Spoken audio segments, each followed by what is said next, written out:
suatu itu geus teu majang. Tutas kitu mah Wikarta terus amitan dibarengan ku Marlan jeung Sobri mangrupa dua murid pilihanana.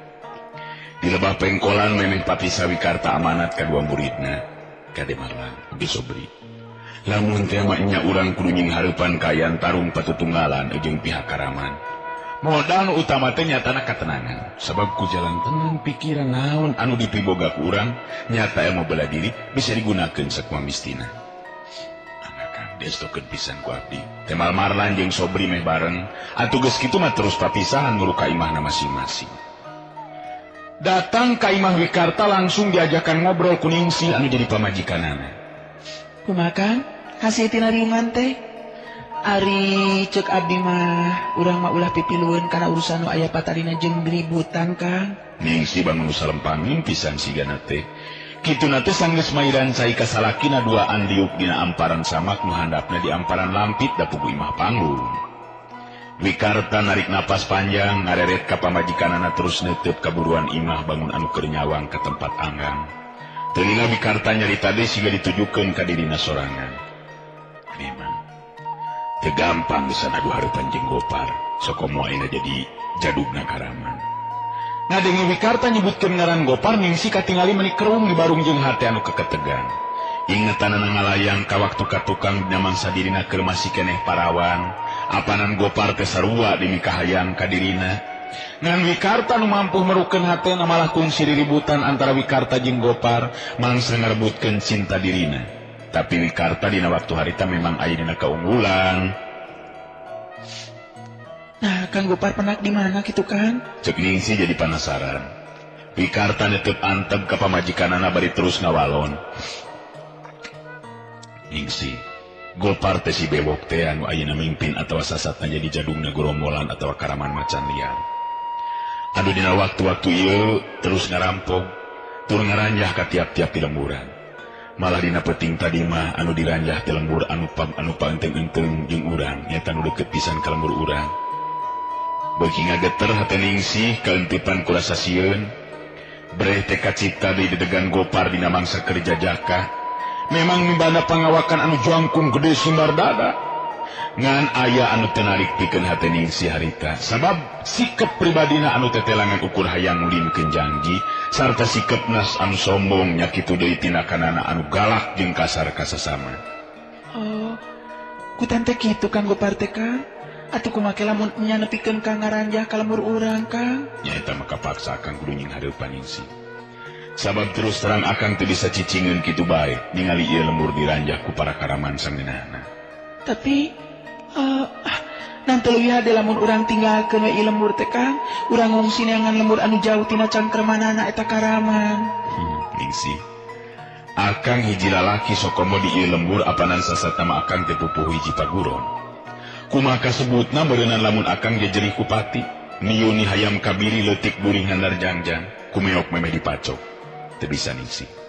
Akang kudu pelapati ka ieu lembur anu geus ngadagingan sarta nu ayeuna jadi lembur matuh Banjarkarang pamidangan. Wikarta harita negerakeun sikap jeung pamadeganana. Tapi Kang Wikarta, ingetkeun kulawarga urang Kang. Darman masih keneh leutik, abdi teu miharep aya kajadian anu teu dipiharep tumiba ka diri Kang Wikarta. Abdi rek nyin saha Kang? Ningsih sorangan ngageleter nanakeun hate anu bener-bener teu panuju kana sikap jeung pamadegan salakina. Ari geus, kapan urang teh geus geus natrat, geus nyata yen di tempat teh jadi pupuhu, jadi kokolot, sok sanajan urang umur can pati kolot. Ningsih, apa memang sadar kana eta kayaan? Ngan urang oge kudu mikirkeun pangisi filmuran. Cing, lolobana mah kapan jalma-jalma biasa anu ngan ukur bisa ngulangkeun pacul jeung koret. Sedengkeun dina waktuna kudu ngulangkeun bedog jeung gelut. Akang teu mikeun lamun ieu pangeusi lemburan jadi korban anu sawenang-wenang ti pihak gerombolan macan liar. Tapi Kang Wikarta, apaan Kang Gopar? Akang ngarti Ningsih. Gopar memang cek akang oge lain lawan anu enteng nu atah-atah upamana nepikeun ka ijen wewesen. Ngan akang rek ngusahakeun ku cara ngajak damai lamun bisa.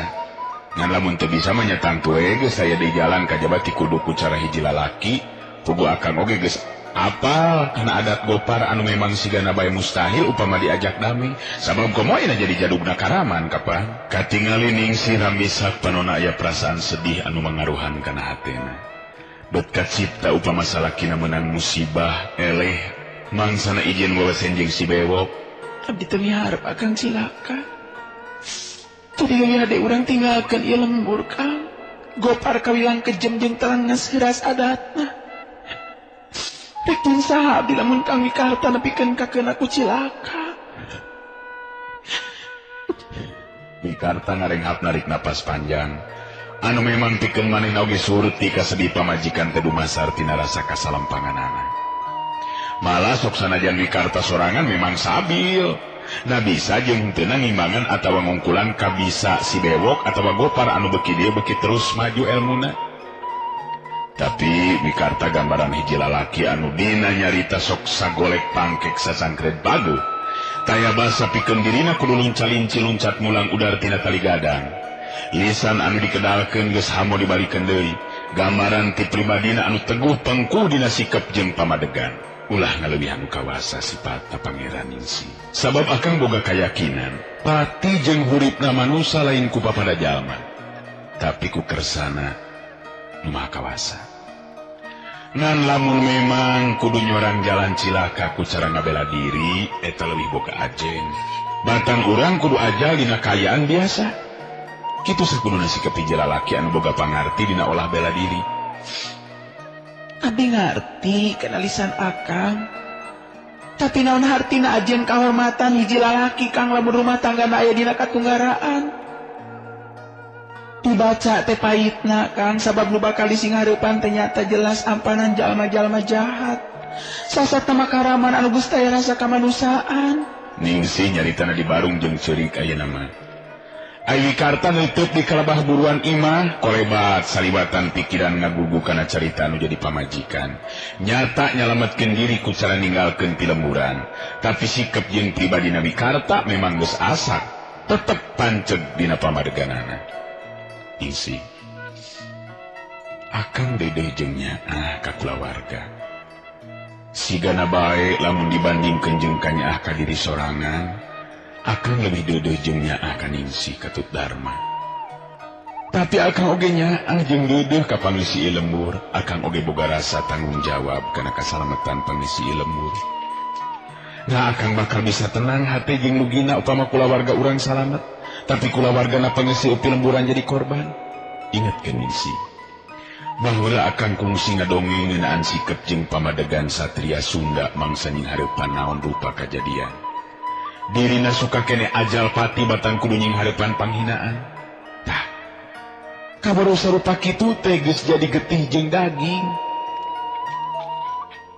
Sabab mang tahun-tahun akang guguru ka Mbah Wigena di leuweung Arga Binangun. Wikarta panjang lebar cumaritana, pang-pangna mah matri hate pamajikan sangkan teteg jeung panceg ulah galidir jeung kapangaruhan ku rasa kasalempangan. Ningsih ngeluk tungkul semungan ruk kacipta ku manehna upama teh masalakina meunang musibah nepikeun ka hanteuna upamana. Beuteung kabayang kumaha ngagedekeun anu jadi anakna nu ayeuna kakara umur 10 tahun. Sasatna budak anu meujeuhna kudu diperhatikeun kudu jadi indung jeung bapana. Wikarta ngarenghap tadi narik napas panjang katingali jalan dapur aya nu ngelutra kudang horeng Darma geuningan anakna nu kakara balik ngarit. Darman budak anu memang kawilang bekal kana gawe beda jeung budak-budak sejena anu sapantar jeung Darma lolobana makapangan ukur resep ulin wungkul. Tapi Wikarta beda deui dina ngatikna budak teh bener-bener sina asak jadi hiji lalaki anu sabenerna.